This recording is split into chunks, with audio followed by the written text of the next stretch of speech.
Wargamers, you wanna know a little secret? You don't need to buy an army carrying case. You don't even need to DIY one out of those plastic totes with that fancy magnetized rubber stuff. All you need is a sweet tooth. This is my solution for carrying an army. I use steel cookie tins. They provide ample protection, they're small enough to fit in a bag, and the best part is they're so cheap that they literally come free with cookies. So just go buy some fancy cookies, or if you want to be a trash goblin like me and go to the thrift store all the time, you can pay a few bucks for them and save the calories. If you only play skirmish games, this is all you'll ever need. This small one holds an entire kill team and Warcry warband at the same time. If I wanted to have all the kill team options, one box and it's done. Now, I got this bigger one when I decided to play Spearhead, and it even has room for more miniatures. So now that I'm playing a 1,000 point incursion lead for Warhammer 40,000, I figure I'll just put them together and we'll be all set. Fits a little bit tight, and there's not really anywhere to put the grots. Oh, that's bad. The Death Tread doesn't fit. I think I need to buy a carrying case. Nice to meet you, I'm Spacklegrackle. I got into Warhammer about a year ago, and since then I've been getting away with these cheaper carrying cases, but I'm finally at the level where I need to be able to carry an entire army at one time. So I've been shopping around, and I gotta tell you, I'm not loving the options I'm seeing on the market. See, there's cheap cases that don't fit what I'm trying to do, and there's more expensive cases that I really can't afford.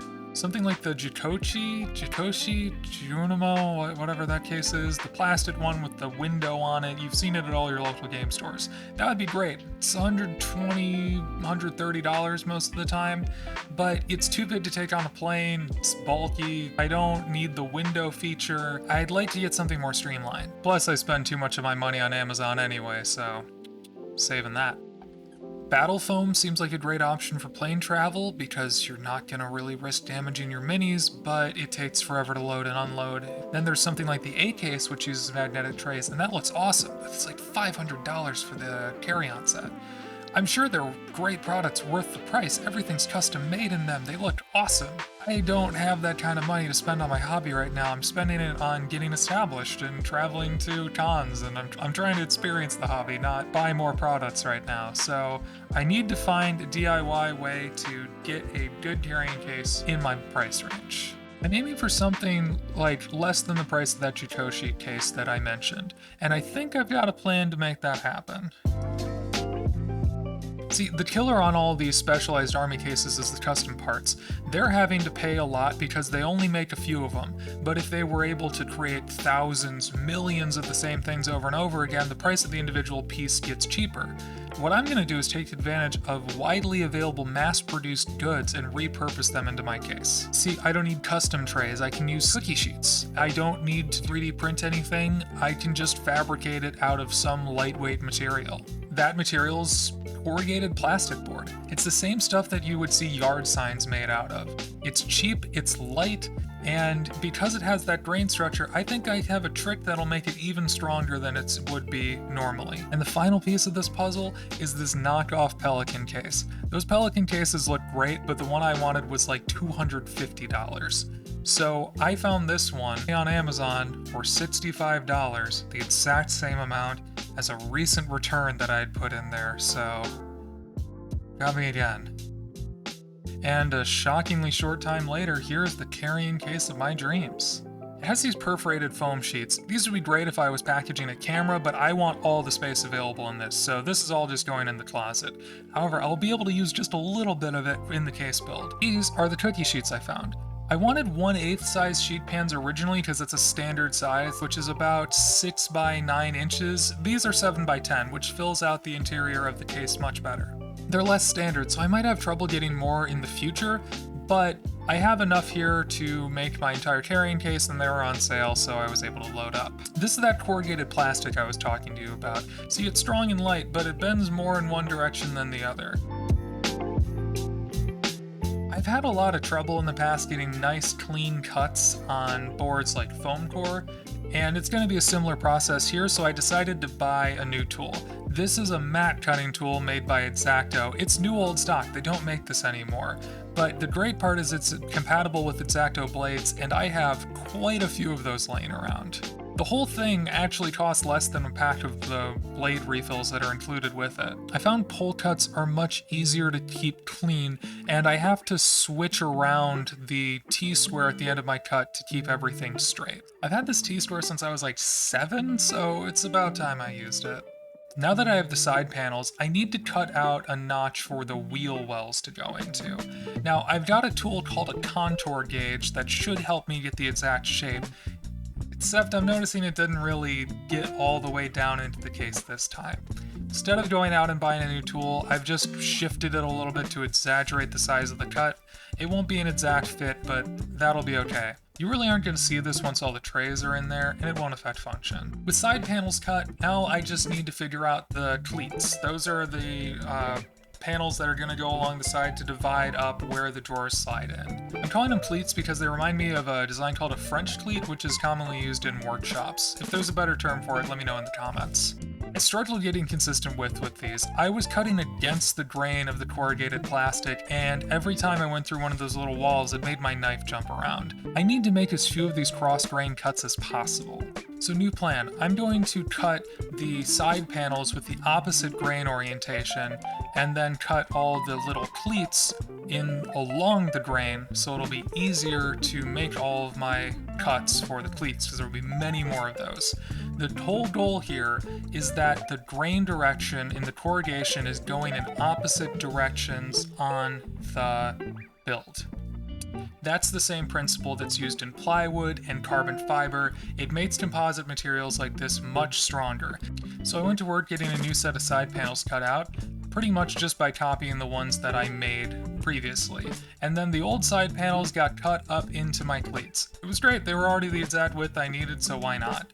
It was much easier making these cuts now, so I'm glad that I switched up here. Instead of measuring every one of the cleats, I just traced the width of this steel ruler that I had laying around. Now to assemble the side panels. I book matched them across the desk so that the cleats would be lined up on either side without having to do a bunch of measuring. Then I used the T-square across to keep everything perpendicular to the edge. I glued down the first one, and now I'm using one of the scrap pieces of plastic as a spacer. Nico inspection. Shun. This just happened to be the right size for the lip of the sheet pans that I'm using. Really great coincidence. Again, another case where you really just want to be using templates and not measurements making something like this. It's faster, and honestly, it's more accurate in a lot of cases. Measuring's for suckers. Don't do it if you don't have to.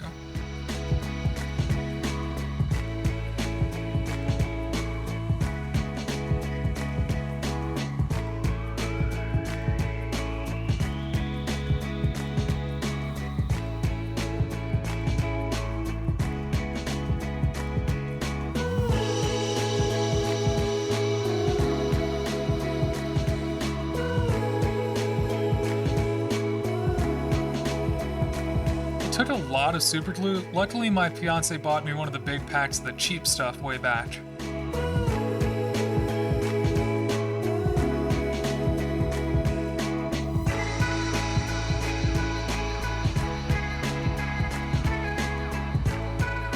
I noticed a couple of misaligned panels, and I took a moment to reset them. If I damage any of these down the line, it's good to know that they're easy to repair. It's also a good reminder that it's never too late to fix a mistake.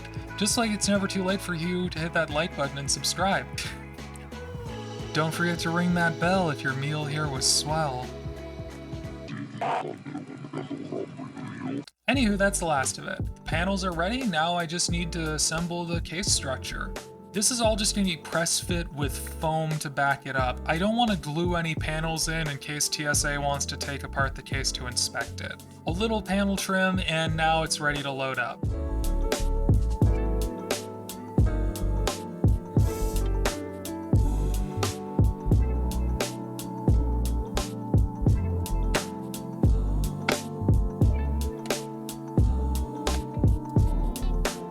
Immediately I notice the case is bulging when I try to close it. I've clearly got too much foam in here. Problems like this always rear their head mid-build. This one is easy enough to solve. I just put too much foam in here. I needed to clear the foam out of the lower sections where the case is narrower, and that did the trick. I carpet taped the remaining foam to the case so that it wouldn't fall out of place whenever I took things apart. For now, I stuffed the bottom with foam thinking I could use that for hobby tools. I come up with a better solution soon, hang tight on that. I also noticed the foam lining the lid made it much harder to close. I figure I'm traveling, I'll just put the lid foam in and then I'll stash it in the hotel room when I actually want to go out and play. Speaking of problems, I've got one with these trays. They're too slippery. Now, you might be saying, Grackle, you bought non-stick trays, did you expect them to stick? I didn't think about it. In fairness, I didn't think about it. And now I'm realizing it's a problem, because most carrying cases don't have to sit on their back. This one does. And if it gets jostled while it's sitting sideways in the overhead bin, all these minis are going to slide down, they're going to slip off the tray, it's going to be a bad time. I need to find a way to add some texture. Unstick these non-stick pans. Now, my first thought was to use contact cement. I have a can of this laying around. It's inert when it fully cures, so I figured I just spray it on, I get a tacky little surface, and then we're good to go. I sprayed it on one as a tester, and it did not stick. I mean, even after 24 hours of drying, I could take it off with a fingernail. And anytime I would put minis in the tray, they would scrape it too, and they would leave residue on the bases of the minis. Oh, hi, Nico. Quick Nico break. Do you have something to say to the people? Okay. It's back to the drawing board on this one.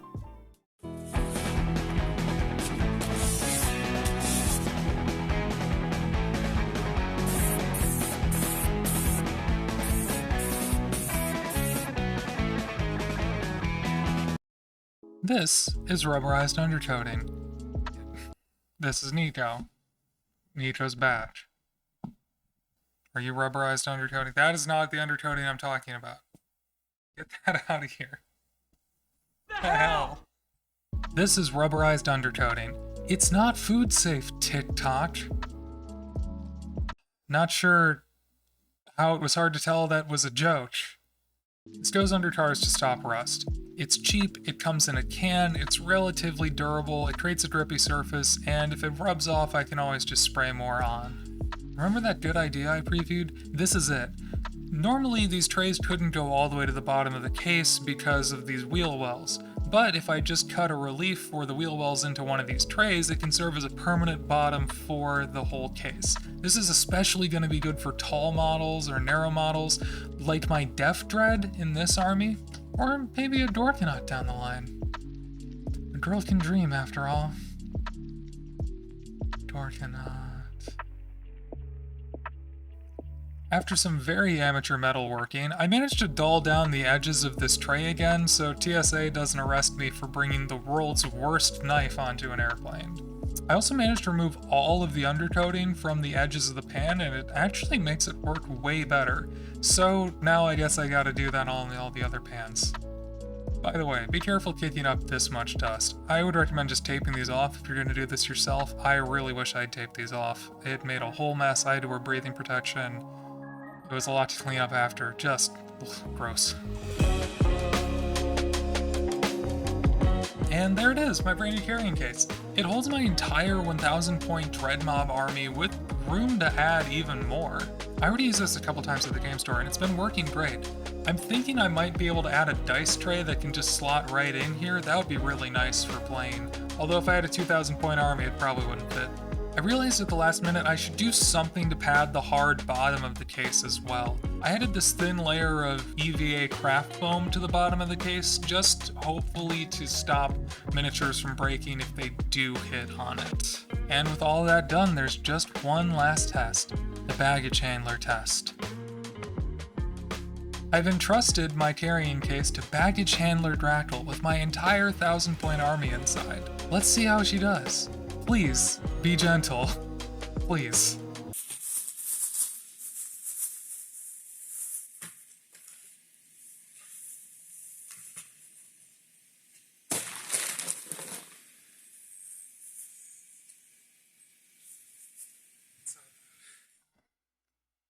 Okay. Okay, so yeah, let's see how we did. Oh, crap. Hey, After Credits Dractyl here. I realized after filming this that I never put the foam back in the top of the case. So the fall that it took was brutal compared to what it should have been. I'm not gonna do it again. I'm not doing that again, okay? I'm not doing it. I'm gonna let the baggage handlers do that themselves. Leave it to the professionals.